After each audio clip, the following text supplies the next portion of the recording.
2021 பெற்ற தோல்வியிலிருந்து எந்த பாடமும் கத்துக்காம மறுபடியும் கொத்தடிமை கூட்டமான அதிமுகவின் தோல்ல வந்து பாஜக வருது. இங்க சுந்தர் பேசுகிற போது சொன்னாரு,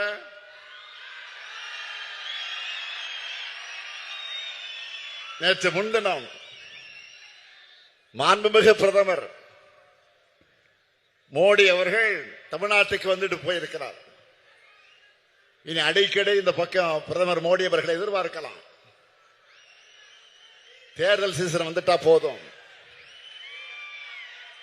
தமிழ்நாட்டுக்கு வந்து பல வெரைட்டியில அவர் வடைகளை சொல்றது வழக்கம்தான். இந்த முறை வந்தார், வழக்கமான பழைய வடைகளை தான் சுட்டுட்டு போயிருக்கார். அந்த மாவும் புளிச்சு போச்சு. அதை கேட்டு கேட்டு தமிழ்நாட்டு மக்கள் காதும் புளிச்சு போச்சு.